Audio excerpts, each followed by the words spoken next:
Hello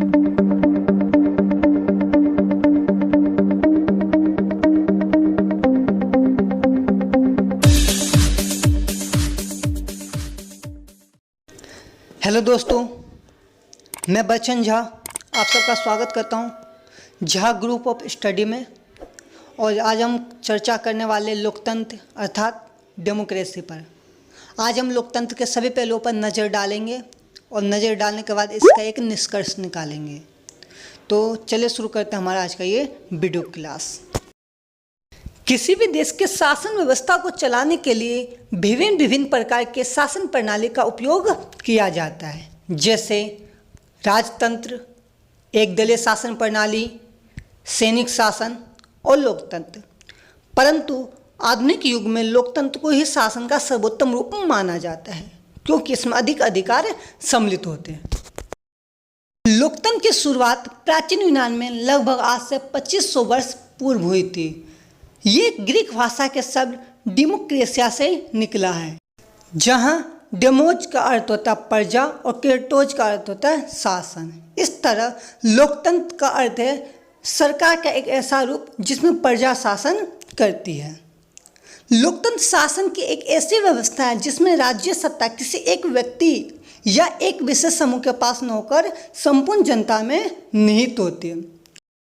अर्थात लोकतांत्रिक व्यवस्था में एक राज्य क्षेत्र के अंदर अस्थायी रूप से निवास करने वाले सभी नागरिकों को उस राज्य के शासन प्रक्रिया में भाग लेने के एक समान अवसर मिलते हैं, जहां जनता के द्वारा अपने विश्वसनीय प्रतिनिधियों का चयन किया जाता है, जो जनता के लिए शासन प्रक्रिया में भाग लेते हैं और निर्णय लेते हैं। इस प्रकार सभी नागरिकों को लोकतांत्रिक प्रक्रिया में शामिल होने का मौका मिलता है, चाहे वो प्रत्यक्ष रूप से हो या अप्रत्यक्ष रूप से हो।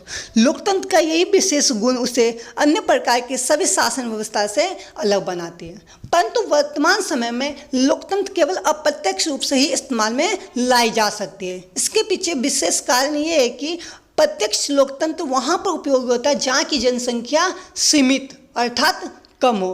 परंतु वर्तमान समय में विश्व का ऐसा कोई भी देश नहीं है जहाँ की जनसंख्या करोड़ों या लाखों से कम हो। इस प्रकार सभी व्यक्तियों का प्रत्यक्ष रूप से राजनीति में भाग लेना संभव नहीं है। इसीलिए वर्तमान समय में लोकतंत्र का केवल अप्रत्यक्ष रूप में ही अस्तित्व रह गया है।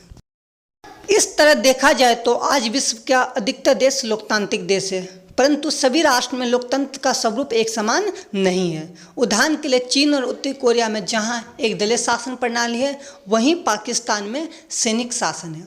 वहीं भारत में इन सबसे विपरीत बहुदलीय शासन प्रणाली है। परंतु अलग अलग शासन प्रणाली होने के बावजूद ये सभी देश आज लोकतांत्रिक देश है। अगर हम वर्तमान समय में बात करें तो सबसे प्रथम बार लोकतंत्र की आवाज़ फ्रांस की क्रांति में उठाई गई थी, जो कि 1789 में हुआ था, जहाँ पे समानता, बंधुत्व और भाईचारा का नारा दिया गया था। लोकतंत्र में इतनी अधिक विभिन्नता होने के कारण ही अलग अलग विचारकों ने इस पर अपने अलग अलग विचार दिए थे।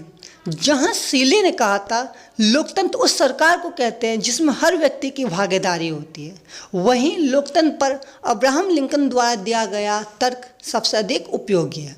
अब्राहम लिंकन ने कहा था लोकतंत्र जनता के लिए और जनता के द्वारा किया गया शासन है। वर्तमान समय में अब्राहम लिंकन द्वारा लोकतंत्र पर दिए गए विचार को ही सबसे अधिक उपयोगी और महत्वपूर्ण माना जाता है। लोकतंत्र के प्रकार। वर्तमान समय में लोकतंत्र दो प्रकार के हैं, एक प्रत्यक्ष लोकतंत्र और दूसरा अप्रत्यक्ष या प्रतिनिधि लोकतंत्र। अगर बात करें प्रत्यक्ष लोकतंत्र की, तो ये एक ऐसी व्यवस्था है जहां जनता शासन प्रक्रिया में सीधे भाग लेती है। ये प्रणाली उस क्षेत्र में अपनाई जाती है जहां जनसंख्या कम हो। इस प्रकार के शासन प्रणाली में जनता अपनी स्वेच्छा से नियम कानून बनाते हैं और स्वयं ही शासन करते हैं, जैसे प्राचीन यूनान में होता था। अप्रत्यक्ष लोकतंत्र ये एक ऐसी व्यवस्था है जहां जनता अपने विश्वसनीय प्रतिनिधियों द्वारा शासन प्रणाली में भाग लेते हैं। ऐसी व्यवस्था उन देशों में अपनाई जाती है जहां अधिक जनसंख्या हो, क्योंकि ऐसे देशों में जनता का प्रत्यक्ष रूप से शासन प्रक्रिया में भाग लेना संभव नहीं होता है। इस तरह आज प्रत्येक देश में अप्रत्यक्ष विधि के अनुसार ही लोकतांत्रिक व्यवस्था अपनाई जाती है। चलिए अब बात करते हैं लोकतंत्र के गुणों की। तो सबसे पहला गुण है लोकप्रिय शासन। लोकतंत्र जनता का सबसे लोकप्रिय शासन है क्योंकि यहाँ पे अधिक अधिकारों की प्राप्ति होती है। दूसरा, जनता की सरकार। लोकतंत्र में सरकार का चयन जनता द्वारा किया जाता है।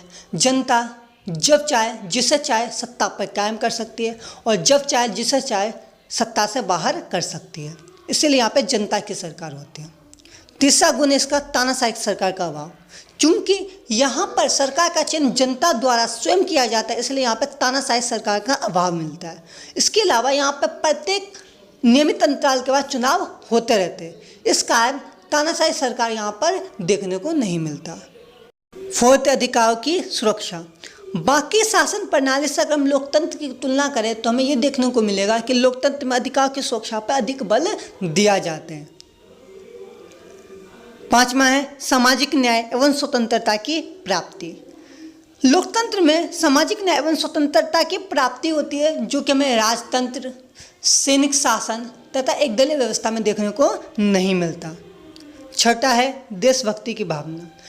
यहाँ पर अर्थात लोकतंत्र में सत्ता या सरकार का चयन जनता द्वारा स्वयं किया जाता है, तो यहाँ जनता इस बात का ध्यान जरूर रखती है कि देश के लिए और देश हित के लिए कौन सा व्यक्ति अधिक जरूरी है, इसीलिए यहाँ पे देशभक्ति की भावना निहित होती है।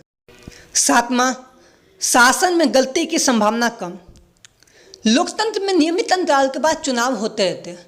अगर किसी वर्ष लोगों के समूह द्वारा गलत व्यक्ति का अगर चयन हो भी जाए तो एक नियमित अंतराल के बाद इसे हटाया जा सकता है या उसी क्षण भी हटाया जा सकता है।